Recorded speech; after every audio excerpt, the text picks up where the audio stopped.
Evening. I'm sure everyone is wide awake and freezing to death. So I apologize for that. We have the heat on, but we hadn't been using this room, and it's got a lot to heat. So I apologize for that, and don't be shy about putting on your coats.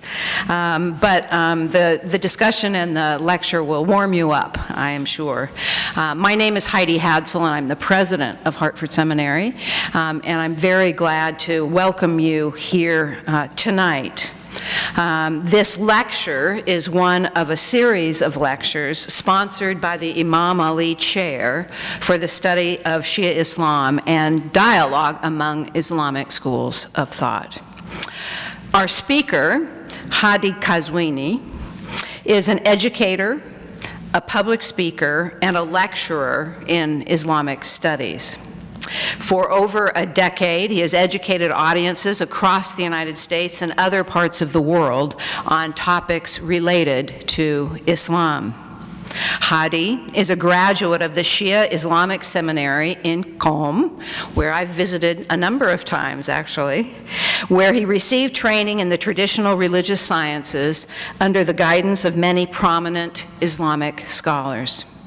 He received his bachelor's degree in sociology from the University of California in Irvine, and his master's degree in theology, Islamic studies, and leadership from Claremont School of Theology and Bayan Claremont in Claremont, California. Hadi is currently pursuing his doctoral studies in religion with a concentration on Islam at the University of Southern California, Los Angeles. I too got my Ph.D. from the University of Southern California. Right, go Trojans, exactly. His areas of interest, academic interest and research include Islamic intellectual history with a focus on Imam Shia theology, law, ritual, and culture. I know you have been, and I certainly have been looking forward to this lecture tonight, and I'm very glad and give a warm welcome to Hadi, and we really look forward to your time with us tonight. Thank you very much.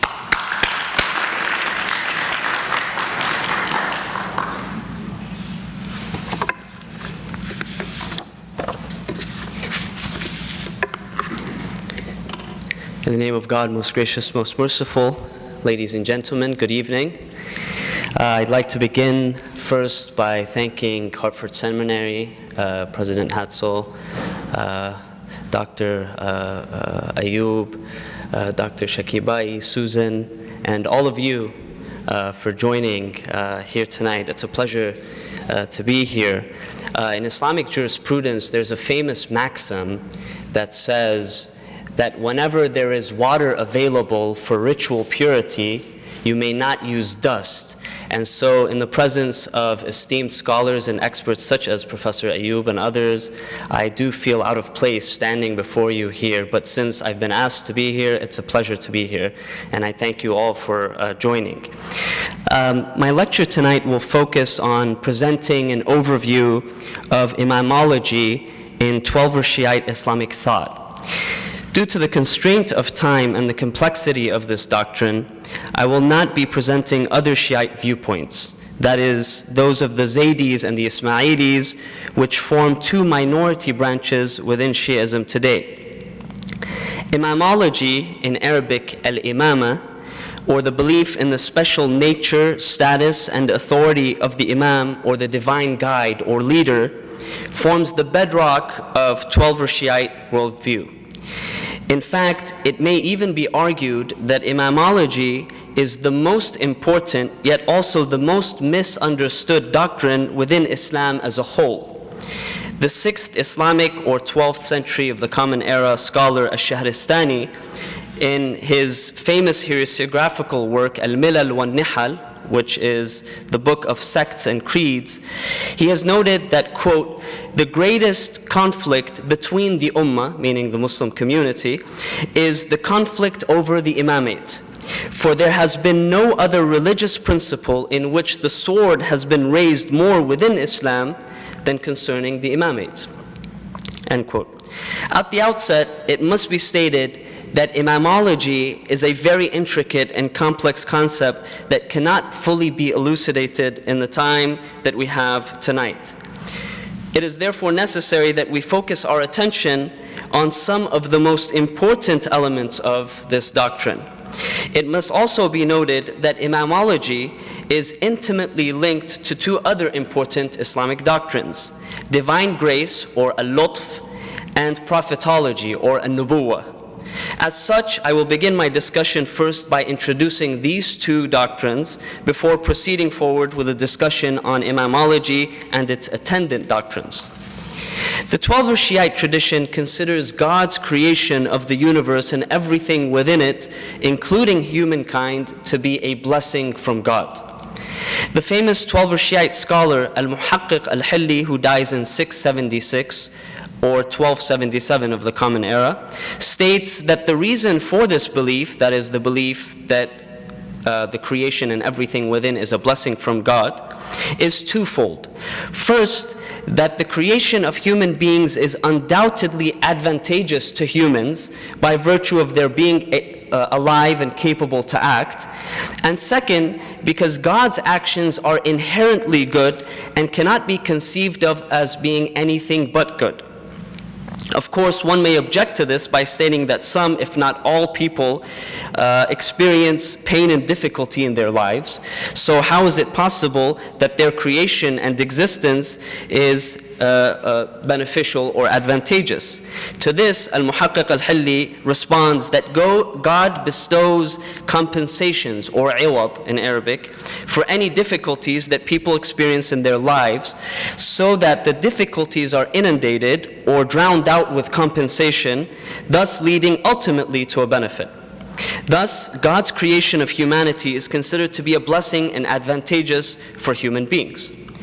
God's creation of humans also necessarily entails God's imposition of a charge or task, in Arabic at-taklif, upon them. In his famous theological work entitled Al-Bab al-Hadi Ashar, or the 11th chapter, which, by the way, was translated to English for the first time in 1928 by William Miller, a student of Dr. Duncan MacDonald, who some of you here at Hartford may know. In this tract, the celebrated theologian and jurist Al-Allama Al-Hilli, who dies in 726 after Hijrah, or 1325 of the Common Era, he defines this divine charge or task, at-taklif, upon humans as, quote, a responsibility toward him to whom obedience is due in that in which is labor, by a way of beginning on condition of knowing. You gotta love these medieval theologians. In other words, since they have been brought into existence by God, humans are also, in the first place, responsible before their Creator. This responsibility entails three things. Number one, a level of difficulty. The word taklif comes from kulfa, meaning burden or hardship. So we can't say someone has been burdened or charged with eating chocolate, for instance. It has to be a little difficult and burdensome. Number two, it is a primary responsibility. That is to say, all other responsibilities of obedience, such as those toward, in this case, the Prophet Muhammad, or the Imams, or one's parents, they originate from it and are secondary to it. And third, it is active as long as the one who is tasked with it is aware of the existence and nature of this task. That is to say, one who is unable to know or understand cannot be tasked or held responsible by God. But knowing that humans have been charged with responsibilities, the question arises: how are humans to know and fulfill their responsibilities before God in a suitable manner? Here is where the doctrine of God's grace, or al-lutf, appears. According to Twelver-Shi'ite thought, divine grace necessitates that God directs humans who have been tasked by God to observe certain prescriptions and to abstain from other prescriptions towards proper guidance, so that they are capable of recognizing their responsibilities and then fulfilling them. Thus, we find the prominent medieval Baghdad-based theologian and jurist, Shaykh al-Mufid, who dies in 413 after Hijrah, or 1022 of the Common Era, arguing that, quote, responsibility, at-taklif, cannot be valid without the presence of messengers. It is therefore necessary with the initial imposition of responsibility upon humans by God in the world that a messenger exists, end quote. In other words, the messenger's duty is to guide humanity toward fulfilling their responsibilities. Twelver-Shi'ite tradition holds that there are two forms of guidance. One is internal and the other is external. Batina wa zahira. The inner form is represented by an innate capacity given by God to every human being, which allows humans to be able to recognize and distinguish between good and evil, right and wrong.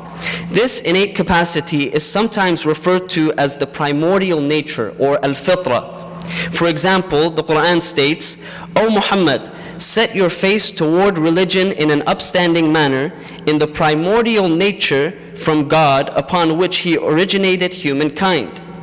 The Quran further states, "Truly we guided him upon the way, be he grateful or ungrateful. And have we not shown him the two ways of good and evil?"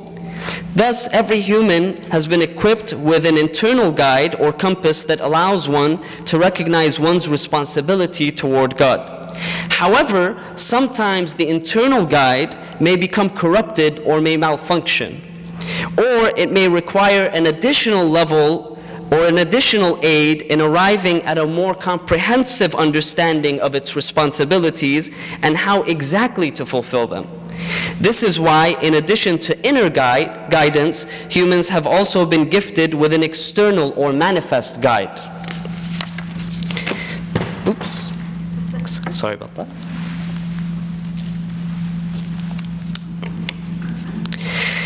The external or manifest guide is represented by divinely appointed exemplars.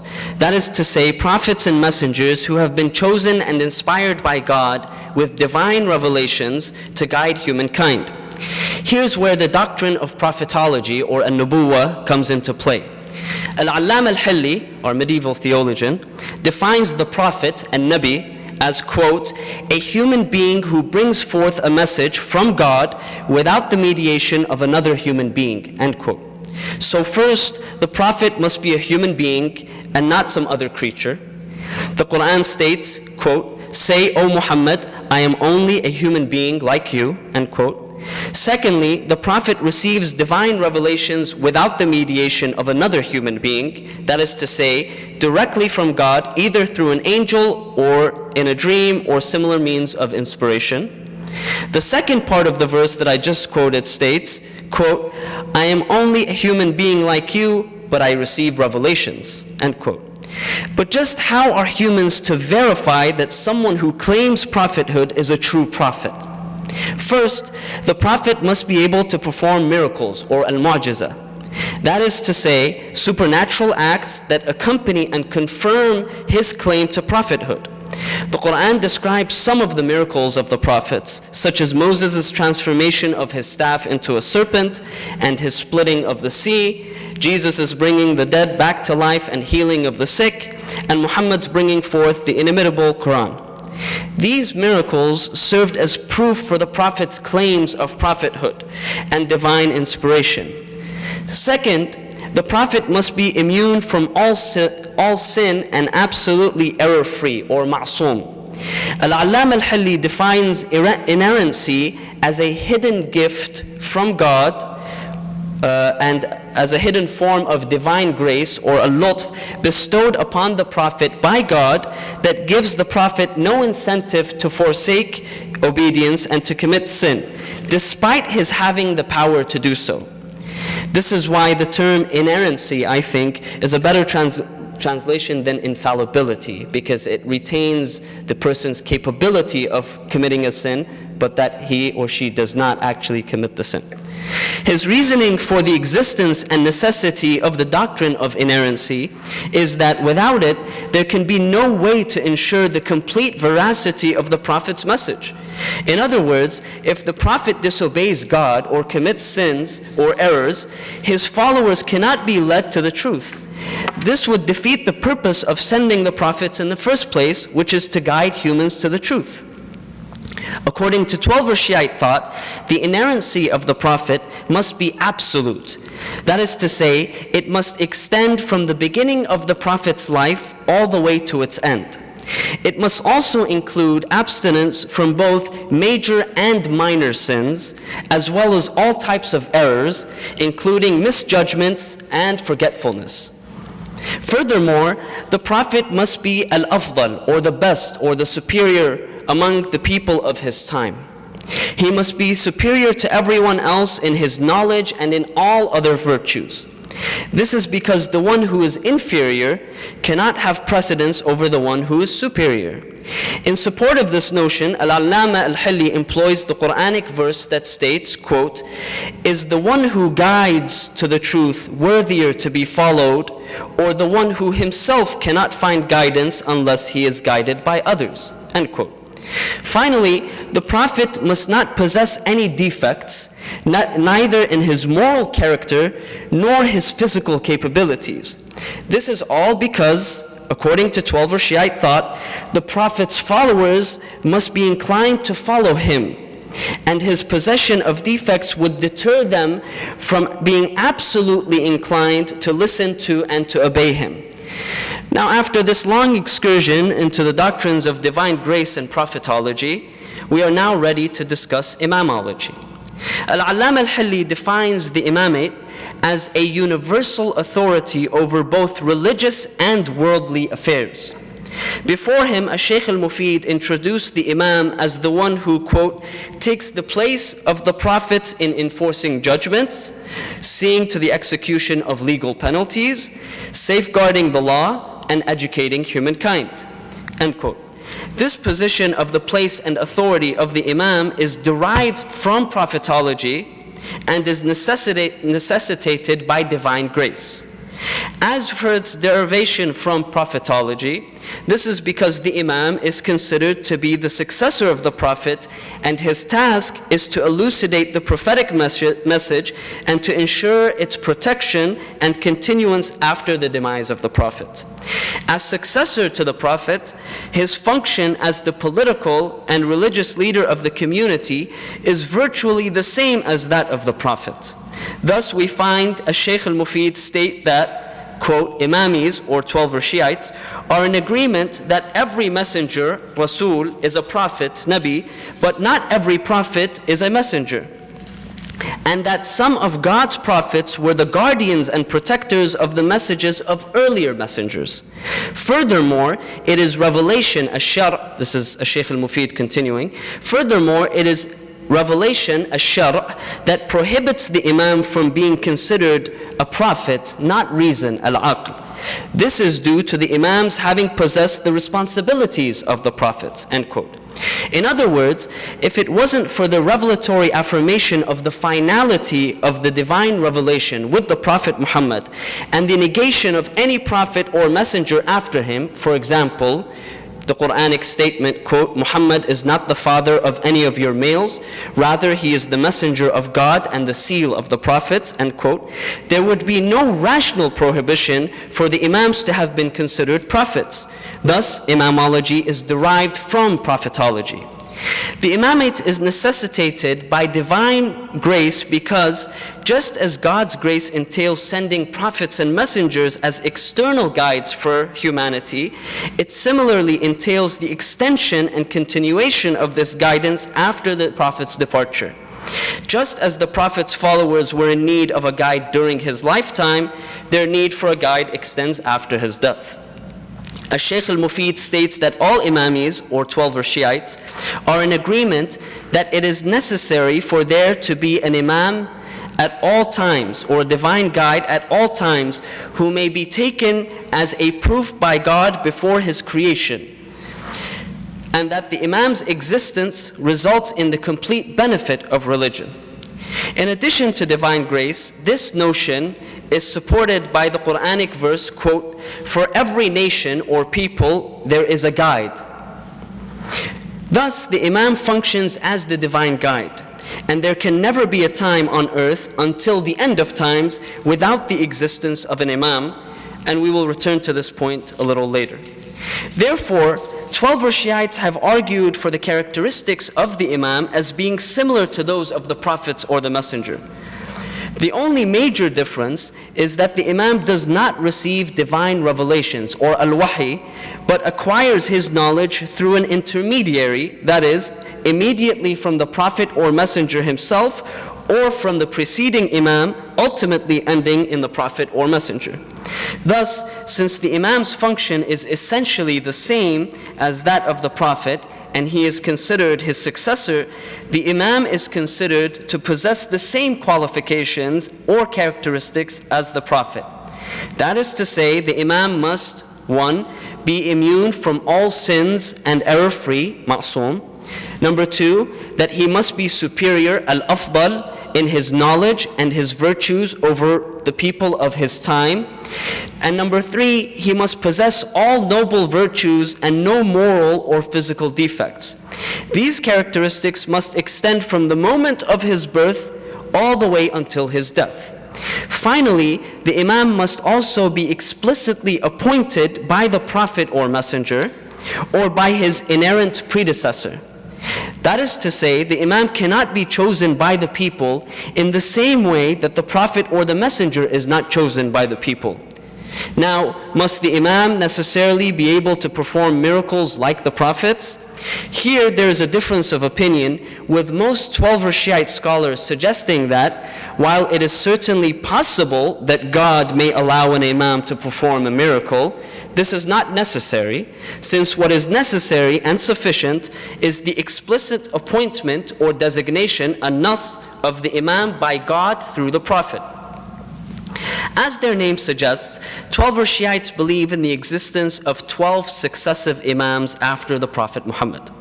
The first Imam is Ali ibn Abi Talib, the cousin and son-in-law of the Prophet Muhammad, followed by his 2 sons, Al-Hasan and Al-Hussein, followed by 9 successive descendants from Al-Hussein, the 12th and last of which is Muhammad ibn al-Hasan al-Mahdi. Twelver-Shi'ite belief is that each and every one of the 12 Imams was designated and appointed by the Prophet himself and reconfirmed with each Imam's immediate predecessor. Twelver-Shi'ite sources of hadith or prophetic tradition are replete with reports on the authority of the Prophet Muhammad that explicitly state that the number of his successors are 12 and also include each of their names. Some of these reports may also be found in major Sunni collections of hadith, such as Sahih al-Bukhari and Sahih Muslim, although in these sources the names of the successors are not mentioned, but the number 12 is, including reference to all being from the Arabian tribe of Quraysh, which is the same tribe that Muhammad himself belonged to. Those of you who are familiar with the Judeo-Christian tradition may find the number 12 interesting as well, as in the case of the 12 tribes of the children of Israel, or the 12 apostles or disciples of Jesus. While Sunni traditions would specify that the 12 successors would hail from Quraysh, the tribe of Quraysh, Twelver-Shi'ites would emphasize that they were to be from the specific clan of Banu Hashim within Quraysh, the immediate family members of the Prophet himself. More so, they would descend from the Prophet's daughter Fatima and her husband Ali, and specifically from their son Al-Hussein. They would come from not Al-Hasan's line, but Al-Hussein's line. Now, before I conclude my talk, I'd like to very briefly note some of the historical incidents that are related to the doctrine of Imamology as espoused by Twelver-Shi'ites. We will focus on 3 main events. The first pertains to the Twelver-Shi'ite argument for the appointment of the first Imam, Ali ibn Abi Talib. Twelver-Shi'ites present several historical incidents as proof of the Prophet Muhammad's appointment of Ali as his successor. The most important of these incidents is what is referred to as the event of Ghadir Khum. This incident took place approximately 2 months before the Prophet Muhammad's death. Historians note that after performing the final pilgrimage to Mecca, known as Hajjatul Wada', the Prophet and his companions were returning to the city of Medina. On the way home, the Prophet received a Quranic revelation. Quote, "O Messenger, convey what has been revealed to you from your Lord, and if you do not, then you will not have conveyed his message. and God will protect you from the people, end quote. At this point, the Prophet stopped at an area between Mecca and Medina known as Ghadir Khum and ordered everyone to gather. He then delivered a sermon in which he declared the following statement, quote, "He whose Mawla I am, Ali is his Mawla. Man kuntu Mawlah, fahada Aliyum Mawlah." Twelver-Shi'ites would interpret the word Mawla here to mean master or leader, and to take this as an explicit designation of Ali as the Prophet's successor. Furthermore, they would suggest that after this announcement, the Prophet Muhammad received another Quranic revelation, quote, "Today I have perfected for you your religion, and completed my blessing upon you, and have approved for you Islam as a religion," end quote. This event would form the primary basis of the Twelver-Shi'ite argument of the necessity of the imamate, and specifically the condition of explicit designation or an-nas of the imam. That is to say that the imam must be divinely appointed. The second major event would be the massacre of the third imam, Al-Hussein ibn Ali, at Karbala on the 10th day of Muharram or Ashura in the year 61 after Hijrah or 680 of the Common Era by an Umayyad army during the reign of the second Umayyad ruler, Yazid ibn Muawiyah. I think it may be firmly argued that the martyrdom of Imam Hussein is the single most important event in the history of Shi'ism. Of course, Professor Mahmoud Ayyub has written a seminal work entitled Redemptive Suffering in Islam, a study of the devotional aspects of Ashura in Twelver-Shi'ism, which he explores the place of Imam Hussein and his commemoration in Shi'ism. I've written an unpublished paper in which I argue that the place and role of Imam Hussein in the Twelver-Shi'ite worldview is unmatched by another figure within the tradition. Finally, the third major event would be the occultation or al-ghayba of the 12th Imam, Muhammad ibn al-Hasan, known as al-Mahdi. Twelver-Shi'ite belief holds the 12th Imam to have entered into a state of occultation or hiding at the age of 5 after the death of his father, the 11th Imam, Al-Hasan al-Askari, in the year 260 after Hijrah or 874 of the Common Era in Samarra in Iraq. This state of hiding would consist of two stages.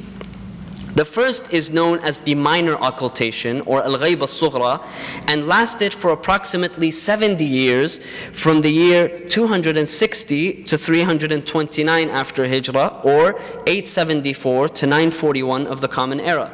During this time, the 12th Imam was only accessible to the community through his 4 successive agents. The second stage began in 329 after Hijrah or 941 of the Common Era with the death of the 4th and final agent and continues indefinitely. It is known as the major occultation, al-ghayb al-kubra. During this period, which continues until today according to Twelver-Shi'ite thought, the belief is that the Imam is inaccessible to the masses, neither directly nor indirectly. This period will only end at some undefined point before the end of the world, when God will permit the 12th Imam to reappear and to establish peace and justice in the world along with Jesus as the Messiah. This doctrine of the occultation forms a very important aspect of Twelver-Shi'ite belief. As we've noted earlier, Twelver-Shi'ism considers it necessary that there is a continuous and uninterrupted chain of divine guides in the world. There can never be a time without one. Therefore, the 12th Imam is considered alive and will continue to remain alive until he reappears. Once he reappears, he will fulfill his mission of establishing peace and justice on earth until the end of times. In conclusion, it should be clear from what has been said that Imamology is a multi-layered doctrine that finds grounding in both divine grace and prophetology. God's grace entails God sending inerrant exemplars to guide humanity. Some of these guides bring forth a new or renewed message from God, while others function as guardians over previous divine revelations. There must, moreover, always exist a divine guide on earth. This is the essential function of the Imam in Twelver-Shi'ite thought. His role is to ensure the continuance and protection of the divine message in all places and at all times. Thank you very much.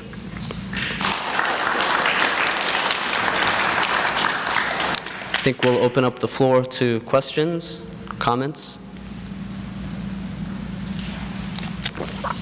Yes, Professor Ayub. I'm going to give you the microphone. There you go. Yes, thank you. The assertion that the Prophet is free from error or sin and so on creates a problem for many people, even including Shi'i theologians, as to what is the extent of divine protection of the Imam or the Prophet. And this goes into the Quranic basis of the doctrine of Isma, of the Imam. At the beginning of Surah Abasa wa Tawalla, that the Prophet or whoever, he frowned and turned his face away when the blind man came to him. It's an interesting surah of the Quran. And in my view, and I am a Shi'i Muslim from South Lebanon, in my view, to say that the person intended here is Osman makes no sense. Unless this surah or this ayah is related to a human being, to the Prophet, it does not make sense. Perhaps you could tell us, how did Shi'i theologians deal with this very important issue? Thank you very much, Professor Ayub. The question is about the extent, of course, of inerrancy, the isma of the Prophet. Now, there was debate between the theologians themselves, the medieval theologians, as to the extent of this inerrancy. In fact, we have recorded that the theologian that I mentioned, Sheikh al-Mufid, who dies in the 11th century, his teacher, Sheikh al-Saduq, a very well-known traditionist, that he held that the Prophet had in fact forgotten. And so that Sheikh al-Mufid actually replies to him. He writes in a theological tract where he replies to his teacher, his own teacher, denying the possibility of that. And so essentially what ended up happening, especially from a Sheikh al-Mufid afterwards, is that there was a combination of both textual and rational proofs for this idea of the inerrancy of the Prophet or the Imam. So in addition to, for instance, verses in the Quran that say, for instance, chapter 33, verse 33, that says that إِنَّمَا يُرِيدُ اللَّهُ لِيُذْهِبَ عَنْكُمُ الرِّجْسَ أَهْلَ الْبَيْتِ وَيُطَهِّرَكُمْ تَطْهِيرًا. God wants to purify you, O Ahlul Bayt, or household of the Prophet, purify you thoroughly. This is taken to connote that this is a purification of sin and error.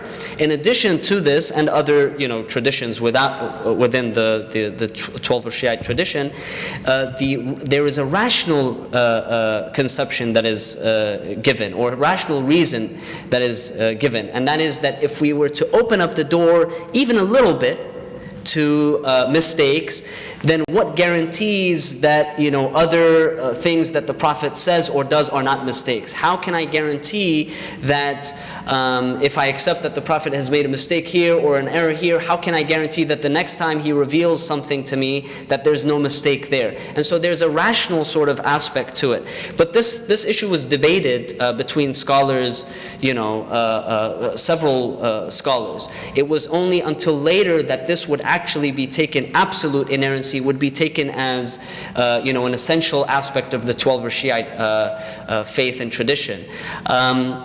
What they would do with specific verses, and not just the verse that you mentioned, Professor Ayub, but also several other verses, not just related to the Prophet Muhammad, but also other prophets and messengers, that seem to indicate that they had committed a sin or an error, or the Quran uses the term ith, or dhanb, for instance, that these terms, they would in fact be defined metaphorically. They would be interpreted metaphorically, not to mean the specific sin, but they would discuss these issues extensively and provide interpretations for them. And so part of the reasoning why in this case, Surah Abasa, it is said that it's not the Prophet himself, is again because of this idea of the inerrancy of the Prophet, but also the other specific exegetical argument that's made is that the verses never in fact mention the name of the Prophet. They speak in the third person, that he frowned when so-and-so came to him, when the blind man came to him and had, so it's all in the third person, so there's no actual direct reference that's made, and as such, it is questioned whether the revelations were specifically directed to the Prophet Muhammad, and there are many examples that the exegetes give where the Quran is not speaking directly to Muhammad, but speaking to the community or speaking to other beings. So it's a complex issue, but it's been dealt with in various ways.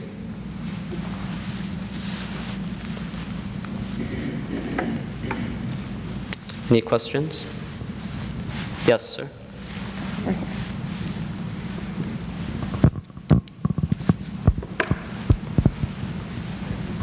I'd just like to follow up a little bit on that, because I think it's in Surah 80, Ayah 11, where the situation arises where, at least in the Ali English translation, where it is specifically mentioned of Muhammad making an error when he mistreated, so-called, an elderly man because he wasn't worthy of being there when he wanted to be, and there was no reason for him not to be worthy, and Muhammad himself recognized the error. Could you comment on that? This is the point that I think Professor Ayub was discussing. It's actually the verse says that he frowned when the blind man approached him. So the story goes that, according to general Sunni interpretation, is that the Prophet was sitting and the blind man came and approached. He was sitting with several very respectable people, and the blind man came, and so he interrupted the gathering, and the Prophet sort of frowned at him and turned away from him. He was not happy with the situation. So that's sort of the general interpretation. He was also poor. Yeah, he was poor, and he was, blind, poor man, and so that's the general argument. The Twelver-Shi'ite interpretation of this is that this was not the Prophet for the reasons that I mentioned.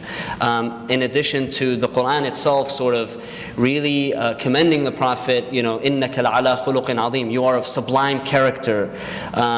Several times the Quran commends the Prophet for having sublime character, noble character, and so the argument is that something as little as that, where the Prophet would always teach to take care of poor people and those who are in need, something as small as that, the Prophet himself would not disregard. So there's, several, again, these are competing interpretations, but they're all out there. Yes.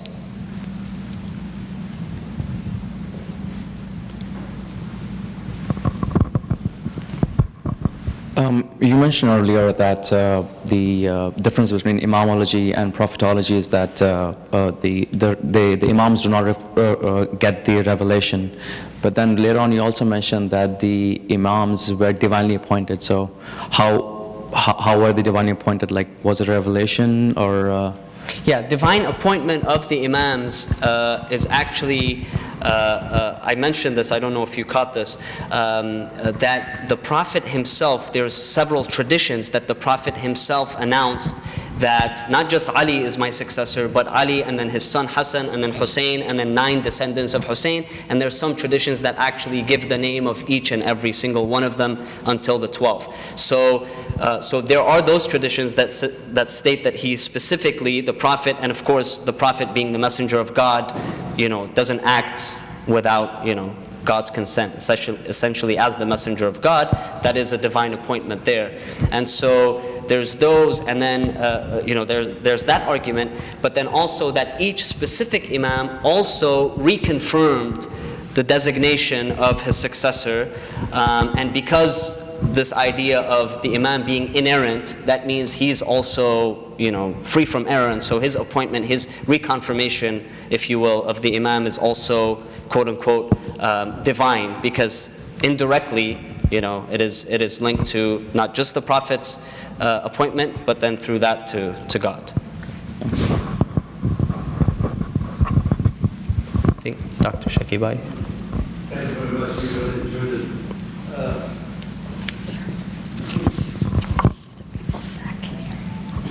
Would you make a few comments related to relation or communication of the Imam Ghaib with the people during the minor occultation and during the major occultation?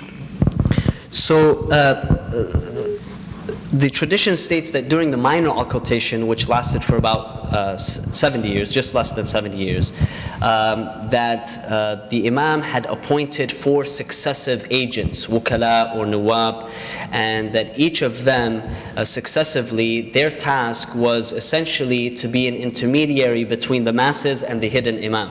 So any questions that the people had, they would actually pose to the agent of the Imam. If they had funds, religious fund, charity, anything, they would actually, all of their issues, they would be directed through these agents. And they would receive their answers in written form. According to historians, in written form, they would receive their answers through these intermediaries from the Imams. And then they were 4 intermediaries, and then with the death of the 4th one, so historians note that with each one, there came about a written statement of appointment of the next successor until the 4th one. The 4th one received from the hidden Imam, received a note that he would not appoint that he should not appoint anyone else as his successor, and that he would be the final intermediary between the Imam and the masses. And so from that point, with the death of the 4th agent, would begin the major occultation. Now, you do find here and there some discussions about how some very holy scholars, very pious scholars, were able to contact the Imam, but they were not aware that they had contacted the Imam, and they only knew after the fact. And these stories are there, but generally the understanding is that there is no direct or indirect communication between the masses and the Imam during the major occultation, and it would only be once the Imam reappears once again that the Imam would directly interact with the community. Now, there are some traditions that note that during the period of the occultation, the major occultation, and this is of course coming from the minor occultation, a period of transition, because during the lives of the Imams themselves, the masses would direct all of their affairs, their questions, their issues to the Imams themselves, or in different regions to their agents, who would then go to the Imams themselves. So the Imams were there for every purpose. Now, with the occultation of the Imam, there was a transition that was made between the masses having direct access to the Imams to now having intermediaries who were these specific 4 individuals, and then after that, in the period of the major occultation, the argument is that those who are well versed in the tradition, the theologians, the scholars, the jurists, they act as the indirect representatives, not the specific representatives that have been designated by the Imam, like the 4 during the minor occultation, but general, if you will, general representatives of the Imam, and so it falls upon the shoulders of the scholars to teach the masses and to continue promoting the tradition and whatnot. Yes.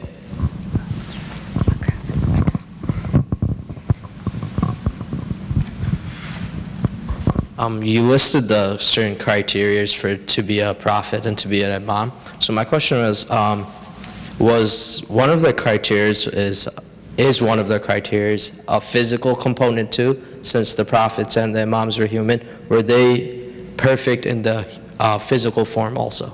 So there is discussion in the books of theology that the imams were to be free from major or the prophets as well, to be free from major defects, those defects that would inhibit their capability of leading.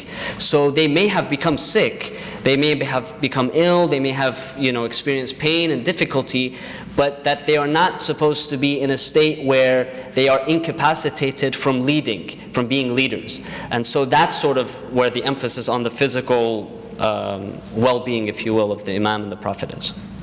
Yes.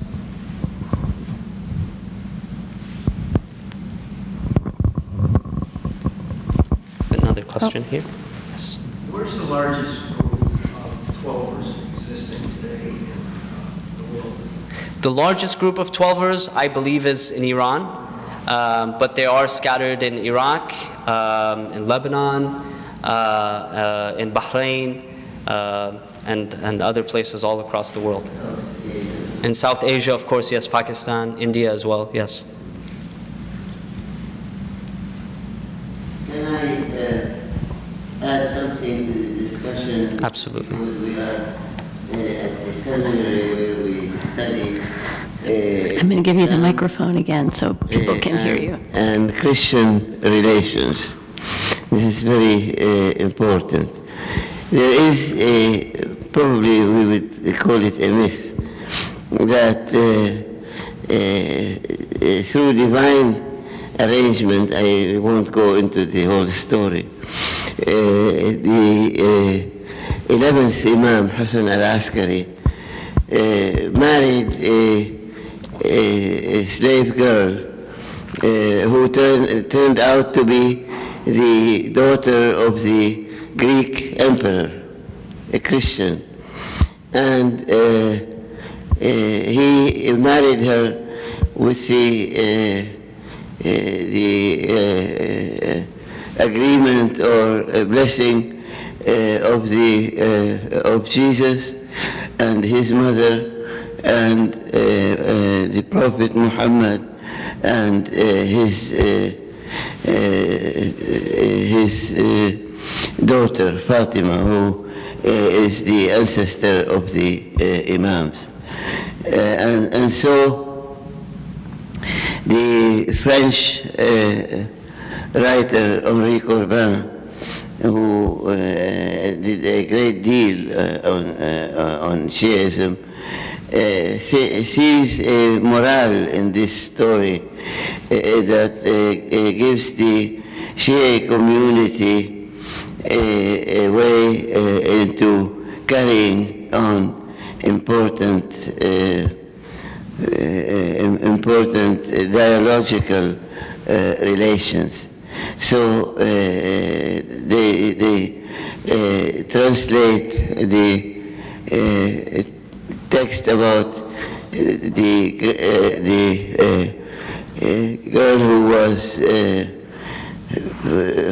was captured into a fiancée of the 11th Imam, and eventually his wife, and she probably was the mother of the 12th Imam.